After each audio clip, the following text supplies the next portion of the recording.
Join Gator great Shane Matthews every weekday as he brings you all you need to know about your Florida Gators, including news, analysis, and opinions with some of the biggest names in sports. Find us on Spotify, Apple Podcasts, Google Podcasts, or wherever you listen to your favorite podcasts. Or watch us live at 8 a.m. on Facebook, YouTube, and Twitter.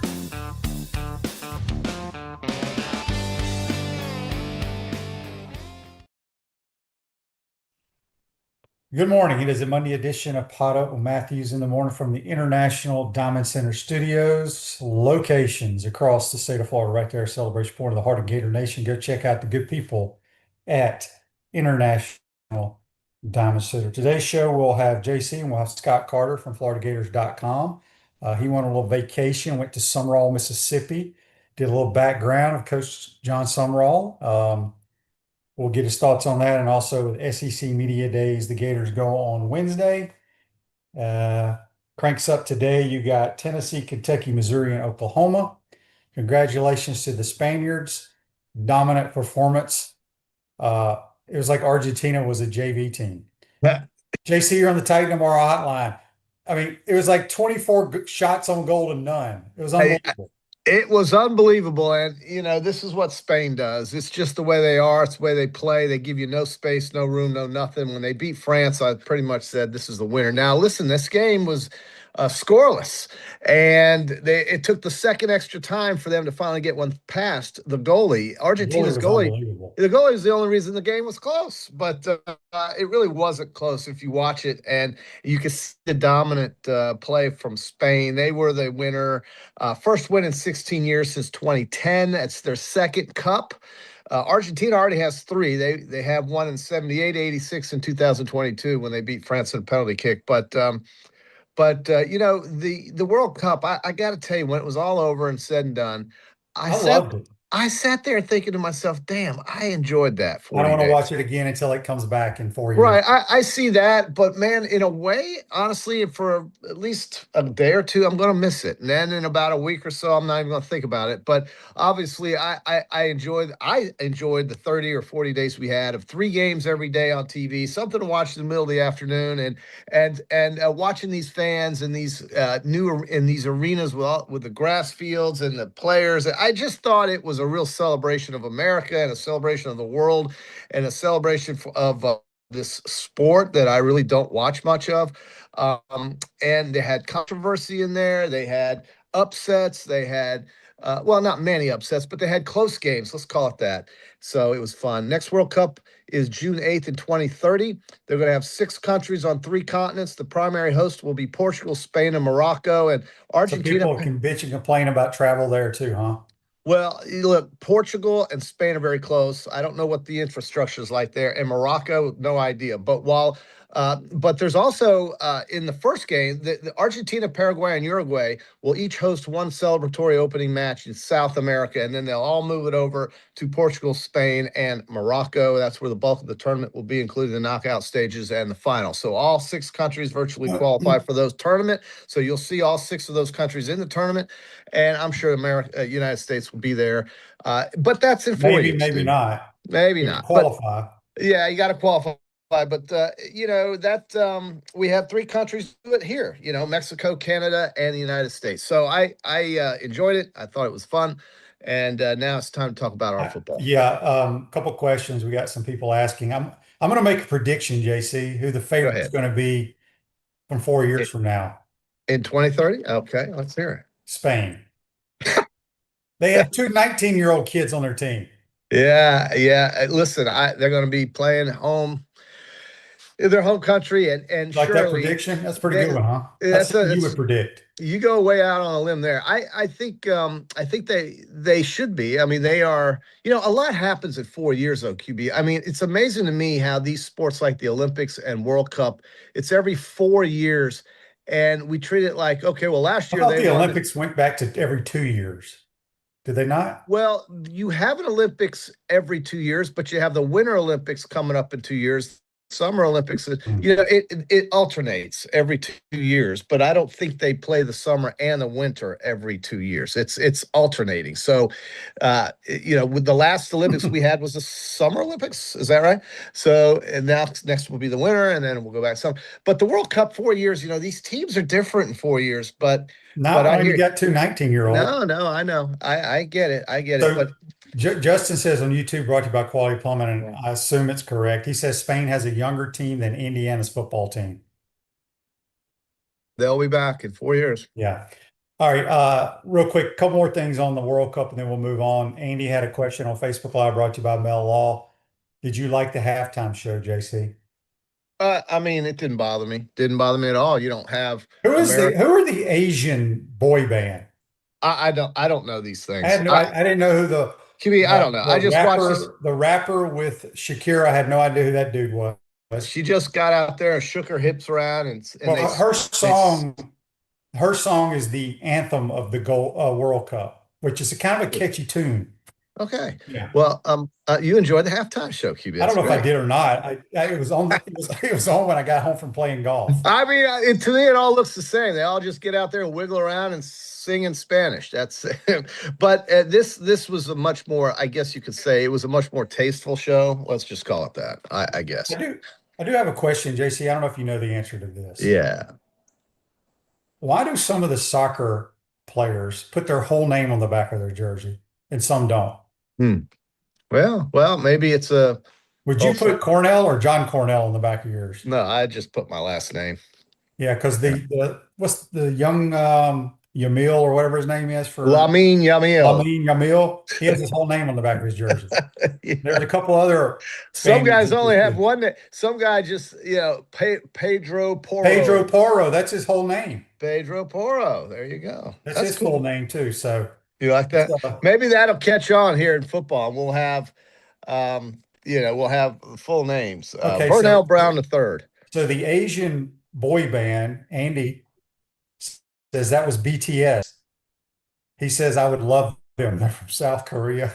I wonder if Sunjay and Siwoo like those guys. Speaking of Siwoo, he fell off the face of the earth yesterday. Yeah. But my man Ryan Fox. Wow. It may be the greatest bunker shot on Saturday in the history of major championships. It was incredible. Incredible on 17. And he almost made the putt, but then on 18, it took him 22 seconds, QB, to line that shit up and get it in the hole. He plays fast like I do, JC. Well, maybe you should go try to win the British Open. I would love that. I tell you, that really was impressive. I couldn't feel worse for Sam Burns. I mean, this guy is so close. In the last 2 holes or 3 holes of the final round in the last group of another major, here we go again with Sam. But like LSU, they don't finish. And I tell you, the thing about Sam Burns is that we talk about what a great putter is. The shot he had on 18 in the second round when he shot a 62, the chip in from the bunker.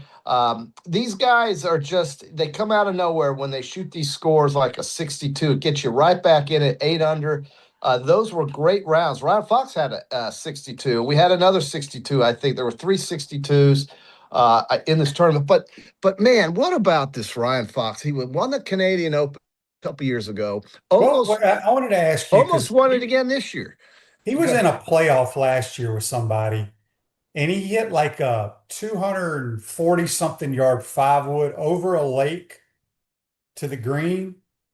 It was one of the best shots I've ever seen. I can't remember what tournament that was, but it was in a playoff he won, and his shot was incredible. But I think it's incredible that we have new winners at the British Open. It seems like every year, and Sam Burns was right there. I was rooting for Sam. I wanted Sam Burns to win, but I thought it was impressive what Cam Young did coming off a 73 to go 60. He shot a 62 or something like that yesterday. So it was impressive Maybe he didn't shoot 62, but the point is that he came back and put himself in position to be in a playoff.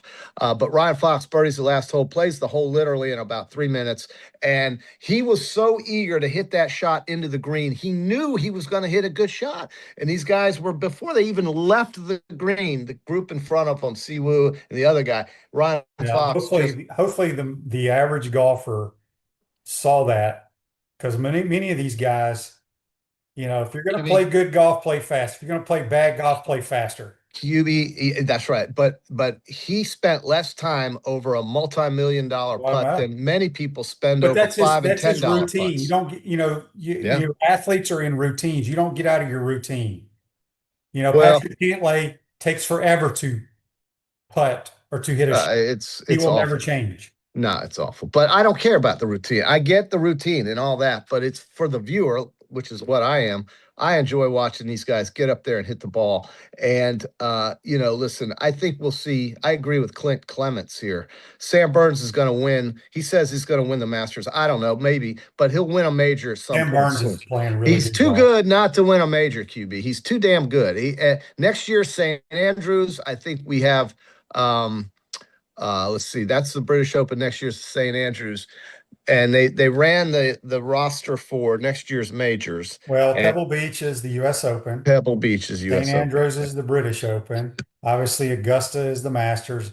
And Frisco, I don't know if it's Frisco, Texas. That's right. It's North Dallas. Frisco PGA is the I tell you what I don't like though, QB. I don't like that the last major ends in July. I think we have to have one in August. I think it's too fast. What now? What are we going to wait until September? Well, you'll have the Tour Championship during football, right before football season or during football season. I can't remember when it is. Well, that just means in August we got no real major golf events in August. Gold and silver investors find out what makes Gator-owned money metals different from other coin companies that often resort to high-pressure sales tactics. Not at Money Metals. For more information, visit moneymetals.com. Give them a call at 1-800-800-1865. All right, let me get to some of these texts, JC. On the Titan MRR text line, Gator Josh and Wamama. What question would you ask John Sumrall or the players if you had one question to ask the SEC Media Days? Okay, JC, put the mustache on, the plaid jacket. You're back at TV 20. What would you say? Well, everybody wants to talk about the quarterback situation, but I guess what I would ask him is, what are you looking for from the offensive line and the offense? I mean, it's to me, it's about offense, because I know we've labored over the weakness of the defensive play. I think defense is coming around. It's the offense for me, and I want to know, what are we going to see different this year than what we've seen in the last 4 years? Now, he'll probably say, well, you'll have to wait and watch, but the quarterback pitch situation, I'll just ask him to talk about Aaron Philo and Tramel Jones. That's what I want to hear about. Those are the two players that matter the most to me right now, even though they all matter. I'll ask him then with a follow-up by saying, many feel that the offensive line is a concern. How will that diminish the effectiveness of your quarterback if you can't get those guys to play? I mean, these guys who are we talking about on the offensive line that's going to get us where we need to be? I don't know. I mean, those are just basic types of questions. I could ask them things like, hey, how's Gainesville been? Have you enjoyed your summer in Florida? And do you think you're going to be here for 10 years? I could ask those kinds of questions, but I'm not doing a feature story. I'm just trying to figure out what we are looking at for a team that many think is a middle-of-the-road team with the potential of being a 9-win team or a 6-win team. So I want to know, what are we going to see differently? Because we've suffered greatly in the last 4 years. Yeah. Well, you got Buster Faulkner. Well, how would you approach that? I mean, would you approach it like a magazine feature and try to get into the life and times of John Sumrall, or would you talk about the football aspect that's upcoming with these new players? That's what I'm thinking. I mean, you're not going to know anything until you play, but it's media days. We got to ask questions. Common sense would tell you Buster Faulkner has a great track record of having good quarterback play. Well, he had to coach within Haynes King's means. I mean, Haynes was a little challenged sometimes throwing the ball, but he's the toughest kid you'd ever play. Still like number 28 or 29 in the country throwing. They were. I mean, I agree. And he was one of the toughest kids you'll ever have on a team. He was a leader, but but he's not the kind of quarterback we're going to have But here in but but Florida. you were correct. But as I had Kerwin on the other day, and Kerwin thinks the way I do, and maybe that's why we're really good friends. Well, it makes sense. But and Buster thinks this way. Okay. The quarterback his job is to distribute the football to the playmakers. It's not make all these great plays and Mhm. throw the deep ball. Obviously, Mhm. the deep ball is part of the solution, but it's about running the offense. And too many people get enamored with measurables, what the guy looks like in shorts, Yeah, it drives any you crazy. process information. Yeah, you talk about They're it. going to have a guy that can distribute the football and can process information and know where to go with it. Okay. That's all I need. Yeah, That's all I need. yeah. I don't care about Well, experience. I don't give a damn about the experience. right. Does experience help? Yes, in the long run. But Well, you don't get experience until you actually walk out on the field and play. and to, like I said, and to follow up on that, he's going to have to stay clean. He's going to have to be upright. So that's that. I mean, But I agree. But a lot of that has to do with the trigger man. He knows where to go with the football. This play, I have to take my steps and ball's got to come out. I cannot hesitate because that comes back to processing information quickly, yeah. knowing where to go with it. So I have zero concern about the quarterback position. I know people do around the country. My biggest concern for this team this year is interior line play on both sides of the ball. Right. Well, as a guy in the media, I'm going to try to relay to the person I'm talking to what the people who are listening to me or reading me want to know. Yeah. So, and Well, they want you to pick a quarterback and I tell you follow. what the Well, quarterback's listen, gonna do. I follow what you're saying. Yeah, And here's what they're going to do, JC. Okay. If you're the head coach and you go, William Johnson's going to be my starting quarterback, they're going to raise hell that Jimmy Johnson's not the quarterback. So you got two Johnson brothers playing Well, for you? I just threw those names out there. But whoever the coach I know. picks, they're going to want the other guy to be the quarterback. That's how it always works. I hear you, and I'm you know, I go in it with a little apprehension. I went to a concert the other night. I was really sure I even wanted to go. Once I got there and I saw him get out there and play, and some of his opening act, and heard Ricky Skaggs pick the mandolin, and then heard Dirks Bentley doing his thing, I was really happy I got there. Did you get and drunk was on a there. plane, JC? Well, no, but I have. But I tell you, it's a great hit. It was the number one hit. But the thing about him is there's so much energy, and it just that was relayed to me. You know, I picked up the energy when I saw his energy, and it all just worked. The crowd was into it. St. Augustine and North Central or Northeastern Florida is so vibrant and happy, it seems like. He said that. He says, man, this is one of the happiest places I've stopped on this tour. And that's what I think we need to see from these players and this offense. And certainly the coach is bringing the energy. There's no question about that. So that's where it starts, and it has to flow down. And I'm just really happy that we have him here, because he could have easily gone to Auburn. He could have easily gone to Auburn. And then you'd be having Byron Brown as your quarterback here, or whoever that guy for Auburn is, because you probably would have hired Golish. So, I mean, I'm just guessing there. But think about how miserable you'd be right now. So now we have something to get excited about, but we're apprehensive to get too excited because we just don't know. We haven't seen it happen yet, but you have to be optimistic, QB. Clint from Valdosta on the Tagnamar text line, listening while he's at the beach with family vacation. He came in fifth for golf pool picks. Thanks for the picks that we had. He really wanted to see Tommy Fleetwood win a major. He says, JC, can I go ahead and make a bet on Hard Rock for the Gators to beat Georgia?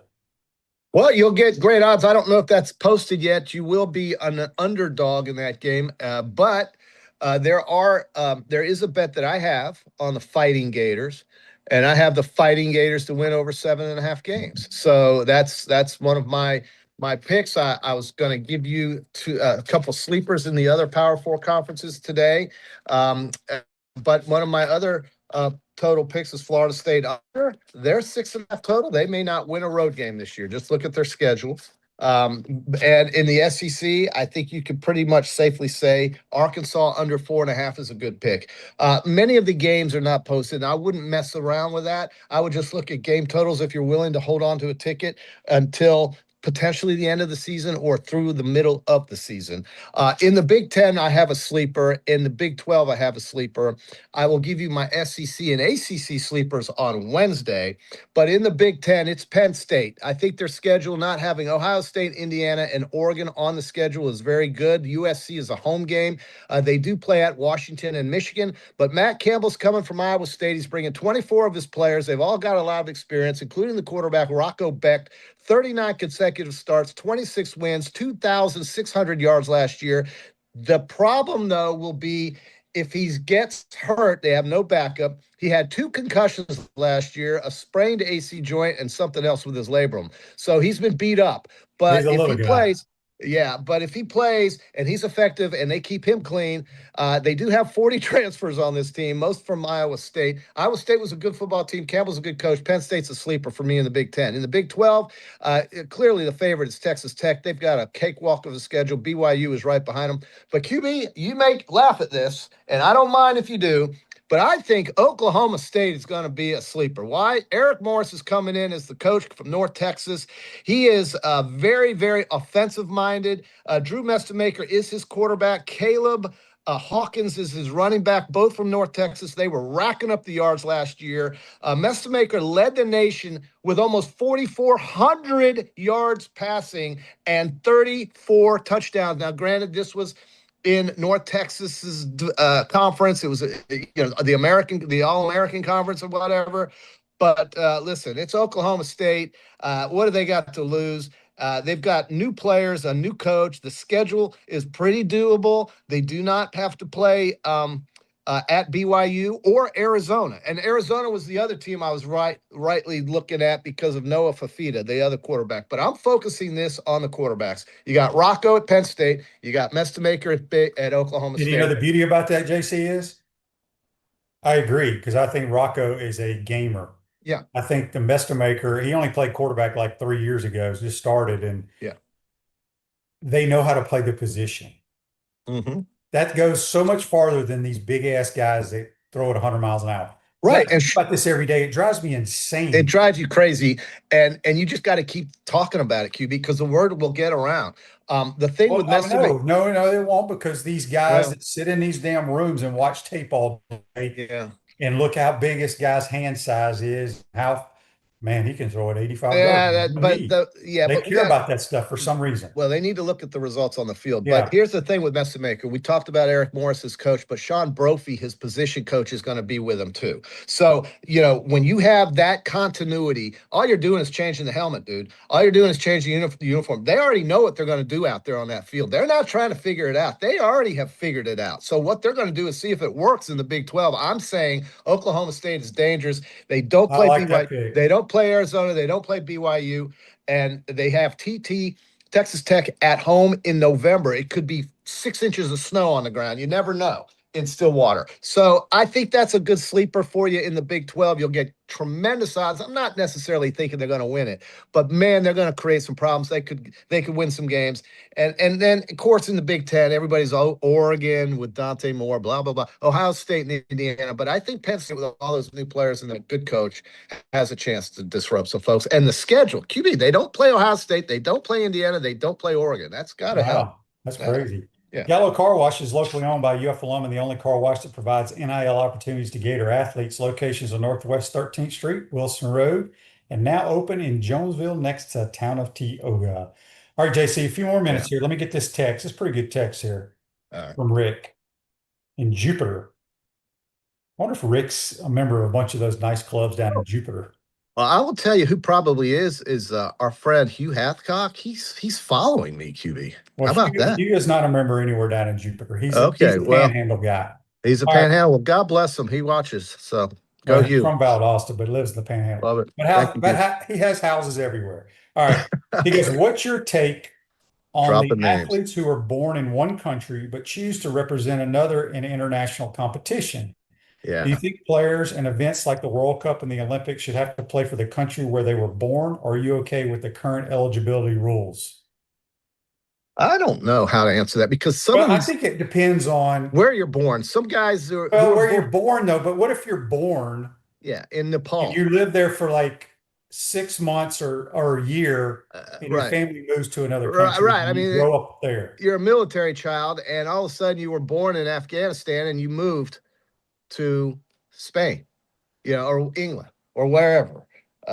So I agree with that. I think the current rules, I'm fine with that. Yeah, I mean it's because everybody thinks I grew up in Pascagoula. I get all these calls. Hey, do you know so and so? I'm like, I lived there for less than 2 years. Yeah. Yeah. Um, You're transplanted. I'm a transplant, so I'm really a Mississippi Delta kid. Yeah. But I don't know what the correct ruling should be for that because I don't know. It's Well, interesting. we have a mayor in New York City who was born in Uganda. What are the rules there? Well, don't get me on that one. So anyhow, I threw you for a loop there, but no, I'm okay with it, man. Well, here's a great question from Leroy from Palm Coast. What's Buster Faulkner going to do than our last play caller? Well, first of all, here's the thing, JC. Here's another thing. I'm not taking up for Billy Napier. I don't care who the play caller is. I'm in favor of execution. Okay. Mhm. Right? Yes. When you have a play called, it's either going to be a good play or a bad play. Sometimes, majority Yeah. of the time, the Yeah. guy with the ball in his hand can determine if it's going to be a good play or a bad play. That's right. That's Right? right. Yeah. So again, decision making, regardless of the play caller, goes a long ways. That is true. Okay. 100%. Like Coach Spurrier, people think he's a great play caller, one of the greatest of all time. Not every damn play worked, but if it wasn't a good play, our job was to throw it out of bounds, check it down for 4 yards over the middle. Just protect the football. That turned Absolutely. into a great play. Yeah. Protecting that football kept you from a calamity that we didn't even know was coming. I categorically agree with that. 100%. I mean, man, you just gotta be patient sometimes. Folks are they're all amped up, they're all revved up. Just let the game come to you. You know what I mean? And sometimes it may take 2 or 3 possessions. Now, listen, we got spoiled here. In the first possession of Steve Spurrier's tenure, it was a 5-play or 6-play touchdown drive. Okay. We got spoiled at how quickly things happen with you guys. But it's okay because we had years of just complete ineptitude. And the Southeastern Conference, for that matter, watching Pat Dye and Vince Dooley, a trudge coach through football games, and some of the guys we even had here at Florida, it was mind-numbing how uncreative or boring it was with run right, run left, option this, quarterback that. I mean, we didn't even talk about the XYZs. Okay. We didn't even look at those guys, but they weren't even on the field. I mean, it was horrible watching those games. Whitey Jordan, the worst offensive play caller in the history of the University of Florida. I had to sit through that as a media member, watching them play Auburn with Donald Douglas at quarterback. And yet, because of Mark Murray and because of Tony and those guys on defense, they almost won the game. If Godfrey Miles tips a little football, he missed it by this much, QB, and Reggie Slack got it to a little white guy who scored.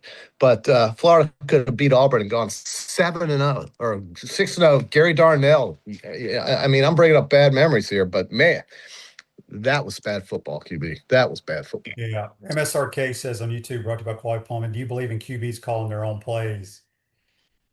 Well, an audible. Not college kids, no. Pro quarterbacks, yes. And I would say a lot of them do, meaning, trust me, Josh Allen is telling whoever, I don't even know who his damn coordinator is now, hey, I want to run this. And they go run it. Mahomes is telling Andy Reid, this is what I like, this is what I want. I mean, we got to call our own plays when I was in college, so I should back up. Coach Murray gave a play call. As we broke the huddle and saw what the defense was doing, we had the liberty to change that play at any time to what we wanted. So okay, well, isn't that called an audible? Yeah. All right. It's Nobody does that in today's world of college football. They don't do it anymore? No, not in college football. Maybe they just can't process the idea or thought Well, there's a lot of people that can't. at the line of scrimmage. Oh my God, what's this I'm looking at? just go with what I was told. Okay, so they want me to say Lynn Amity was the worst. Whatever. I mean, how does it get any worse? Lynn Amity, Whitey Jordan. Okay, they were both horrendous. Well, Lynn Amity and Galen Hall are the guys that recruited me to come here. Oh wow, no kidding. Lynn Amity was your recruiter. Okay. Well, Galen, Yeah. hey, I loved Galen, Penn State quarterback, dude. I mean, he was a guy. But man, gosh, that was some rough football. When I watched Buck Bellew play for Georgia, I literally could predict everything they were going to do. And I was a teenager. I think when they won I want to say somebody could correct me. Their biggest play was we got to a go after pass. the JC. Okay. But the Georgia Bulldogs, was it 1980 when they won the national title? I think Buck completed like 3 passes. I mean, yeah, and the biggest play they ever had that entire freaking season was a pass or whenever that play happened. Yeah. But anyhow, it was good stuff this morning. I'm off tomorrow. I'll be right back on Wednesday with my SEC and ACC and Group of 6 sleeper teams. We can't wait. JC just on the Titan tomorrow hotline. We're going to take a quick timeout. Come back. We'll be joined by Florida Gators beat writer Scott Carter. He's been on around the country covering stuff for watching the World Cup. Was he watching the World Cup? He didn't Scott? give a damn about the World Cup. Trust me. Okay. We'll be right back. You're watching and listening to PodUp with Matthew from the International Diamond Center Studios. We'll be right back. Our premium sponsors are Atlantic Roofing, Campus USA Credit Union, International Diamond Center, J.F. Hayden's Craft Liqueurs, Los Landeros Tequila, Meldon Law, Titan MRI and Imaging, Castaway Sauce, UF Health Orthopedics, Michael Schneider PLLC, Florida Legends Gala and Experience, Money Metals, Sensei Asian Bistro. Our gridiron sponsors are Baker Sports, Florida Cracker Oyster, Gallo Car Wash, Miapa Latin Cafe, Peachland Dental, Quality Plumbing, Ruse Ogre State Farm, Silverback Concrete, 84 Lumber, Big Mills Cheesesteaks, Celebrate Primary Care, Gator Bait Media, Florida Cracker Kitchen, Gator Dominoes, Ironwood Golf Course, McDonald's of Gainesville, Tropical Smoothie Cafe, UF Bookstores, International Gold and Diamond, Advocare, and MGA&A Wealth. Watch and listen to us live on Facebook or YouTube. Listen to podcasts wherever, on Apple, Spotify, or wherever you listen to your favorite podcast. Remember to like, follow, and subscribe so you don't miss an episode. And to advertise, be sure to call my man Freddie at 352-284-3733. Gainesville's best-kept secret is finally being revealed. Introducing Sensei Asian Bistro. Located in Celebration Point next to Spurrier's Gridiron Grill, Sensei delivers a one-of-a-kind Japanese-French fusion experience that's as refined as it is unforgettable. Indulge in signature dishes like our smoked New York strip, Chilean sea bass, matcha curry, or the crave-worthy chunggang chili chicken. Pair it all with handcrafted cocktails, fresh crudo oysters, or our premium A5 Wagyu tataki. Sensei Asian Bistro. Make your reservation today. For the first time ever in a public setting outside the Heisman Trophy ceremony in New York City, 3 legends are coming to Gainesville. Join Steve Spurrier, Danny Warfel, and Tim Tebow together with their Heisman trophies for the Legends Gala at Spurrier's Gridiron Grill on Sunday, August 23rd. Enjoy an unforgettable night of Gator greatness while supporting the incredible mission of Isaiah 1:17 House. Tickets are limited. Get yours now at FLLegends.com. That's FLLegends.com. Don't miss your chance to be part of Gator history. When the late great Charlie Daniels would need a place for jewelry he could trust, he turned to International Gold, Diamond, and Watch Exchange. Hi, I'm Charlie Daniels, and I live in Tennessee, but when I get ready to do something serious about jewelry or a gift for my wife or somebody, I always get in touch with the folks at International Gold and Diamond Exchange here in Gainesville. There's a lot of reasons for that. One reason is they sell nothing but the best. Find out what Charlie was talking about for yourself at International Gold, Diamond, and Watch Exchange at 3440 West University Avenue and online at igdwex.com. What's up, everyone? I'm Mike Pouncey, and this is my twin brother Marquise Pouncey, and this is Life After Football. Let's go.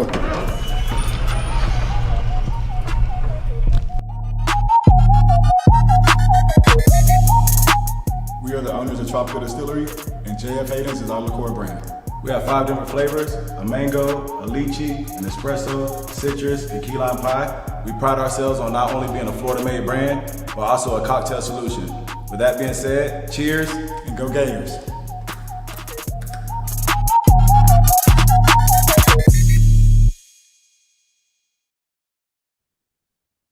Welcome back to the International Diamond Center Studios. Real estate attorney Michael Schneider, a UF class of 93 graduate, can help you save thousands of dollars in real estate commissions by assisting you in selling your home or land by owner without a broker. Contact Michael today at 321-345-7870 or visit him at maschneiderpllc.com. Back to the Take No More hotline. It's our man who's been all around the Southeast on vacation, Scott Carter. What's up, Scott?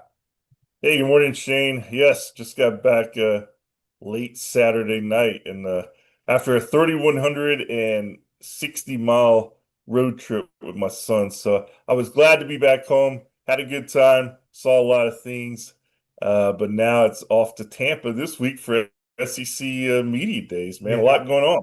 Yeah, we want to talk about your little vacation because it wasn't just vacation, it was a little bit of work for FloridaGators.com. But Yeah. first, I got to ask you, what is the mascot of Kentucky State Tech? Well, you must have saw my I soccer. did.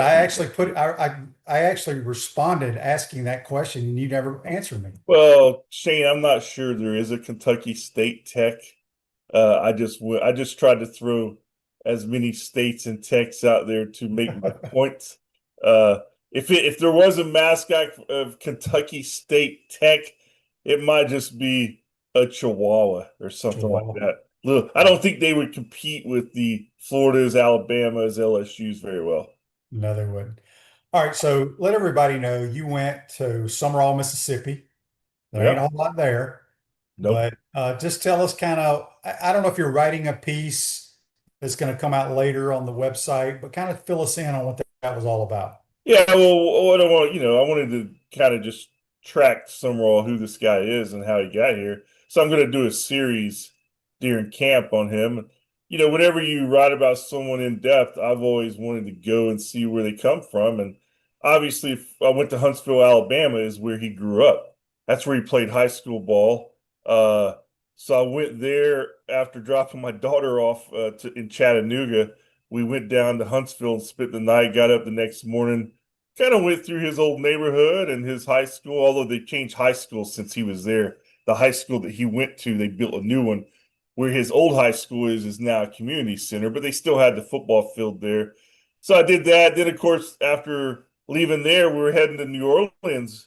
So Summerall, Mississippi, that's where the name Summerall originates. That's where his family originates. And I'm still working on trying to get some of that info. I got to talk to his mom and even him some more to see what the family history there. But yeah, whenever, as a writer, Shane, if place is going to be a character in one of your stories, you kind of need to go there to get a feel for it. And I can tell you, just visiting Huntsville and Summerall, those two places are in the deep South. They're what kind of if you've been around John Summerall enough, people, I think Gator fans have been able to gather his persona enough.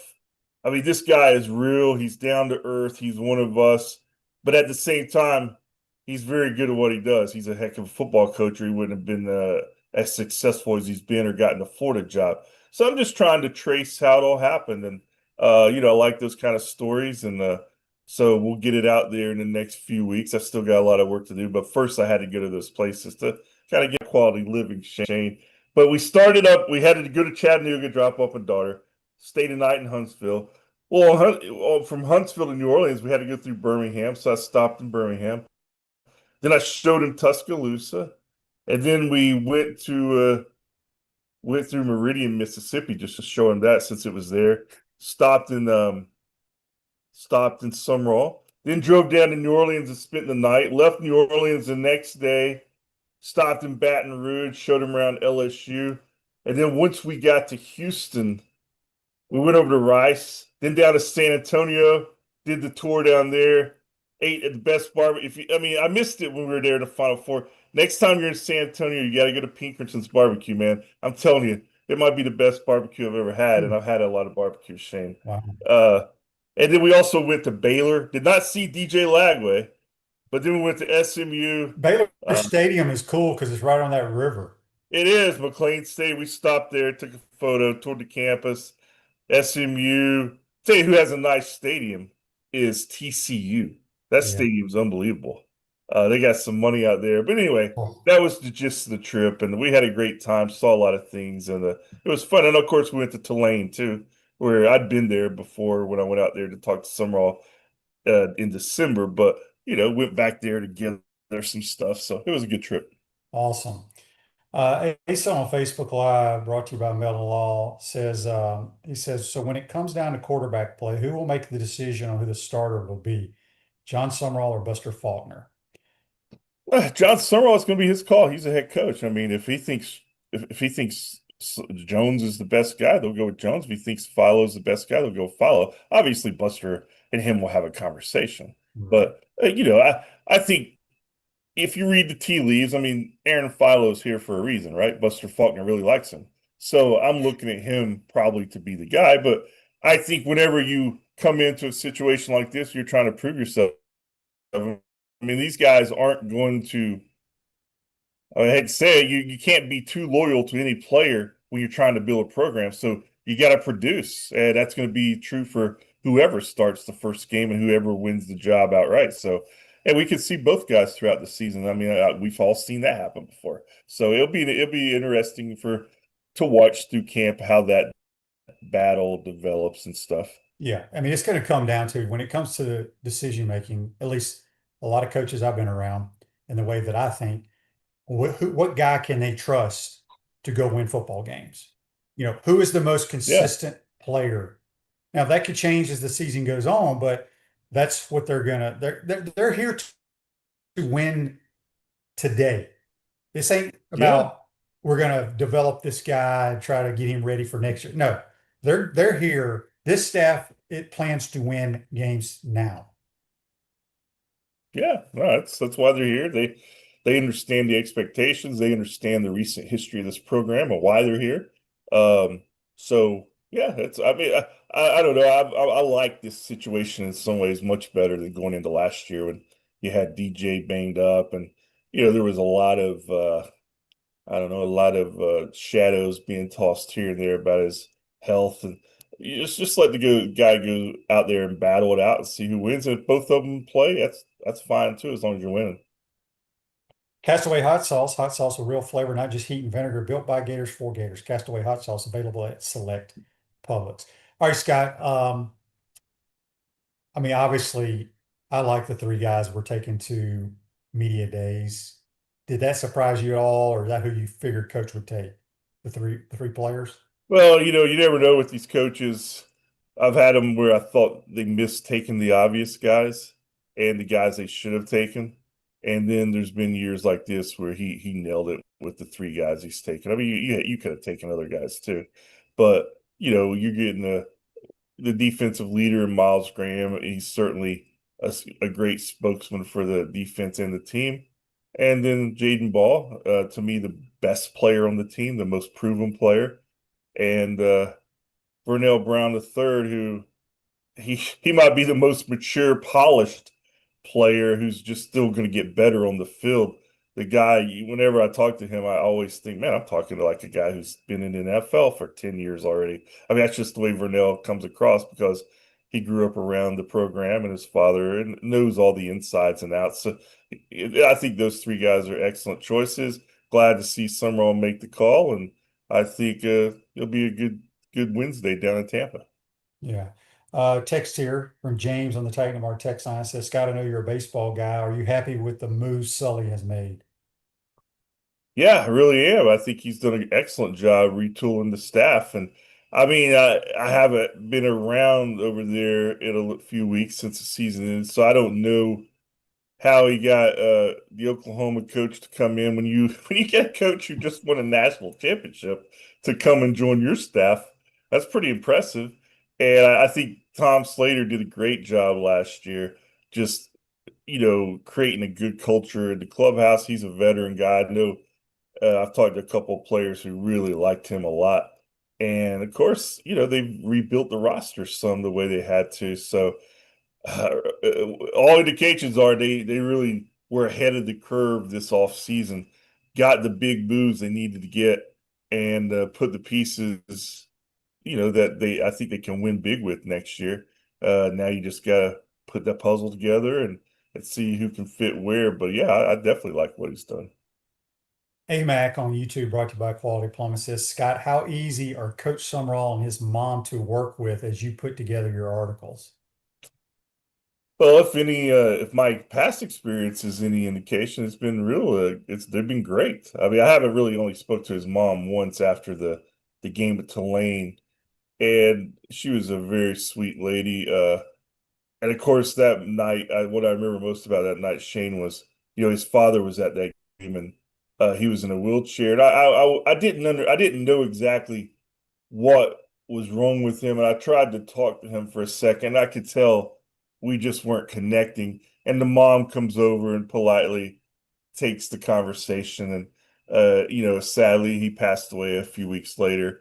And Coach Summerall, I mean, he's been great, man. I mean, I haven't been around him much in the last couple of months, just because that's the off season. He's been from his Twitter account, looks like he's been bouncing around too. I think he was in Key West the other day, and he's enjoying some time with his family. But I think what just has impressed me the most is this guy's just real, man. I love real people and guys who kind of put in the work and paid their way, and that's why I think a lot of Gator fans are really connecting with him and rooting for him to win big at Florida. Yep. Normal guy, normal staff, Mm-hmm. that they love ball, but they Yep. also love to get away from it. And I think that's very important. Same Very here. important. Um, okay, Michael Schneider, one of our great sponsors on YouTube, brought to you by Quality Plumbing, says, when will we hear about the NCAA decision on Denzel Aberdeen? Have they not cleared him yet? No, I think there was an appeal in place because of the 5-year eligibility issue that just got passed. And with his situation, technically, I think they have to appeal that. I don't know where that stands, but you got to believe that you're going to hear something very soon because, I mean, I know those guys I think they just ended their summer workouts, but they've been competing as a team and stuff the last month. So it's a good question. I'll check with my colleague Chris Harry and others, but I don't know of anything, right away that's going to be announced. But the timetable is certainly closing. Text here on the Titan Martin text line from Danny in Hilton Head. He wants to know, that's pretty long here. I'm trying to paraphrase it. Basically, he wants to know, does the media still have a poll where they will pick who they think is going to win the SEC? And if so, what is your picks? To win the SEC, they still have a poll at the SEC media day. Oh, you're not allowed to tell us, right? No, I think I can. I mean, if I'm just talking if I had to pick the SEC champion right now on July 20th, I'm probably leaning toward Texas. Just because I think Arch Manning, that experience he went through last year, is going to pay big dividends. I think they have a lot of talent offensively and defensively. And if you're an offensive coordinator in the SEC, seeing Will Muschamp back over there calling defensive plays probably is not the best thing in the world for you because we know Will is an excellent defensive coordinator. So I mean, you look at them from top to bottom, Shane, they just seem to be the logical choice to be the favorite at this time. Obviously, a lot of people are going to vote for LSU, the Lane Kiffin factor. Alabama always going to get a little bit of love. Those would be the three that jump off the page at me. I'd be curious. I'll be interested to see where I'm looking at Florida, probably middle of the pack somewhere. Between 8, 9, and 10 is my guess. Yeah, that's what I think. That's pretty fair. I think last year they were like 12th or something.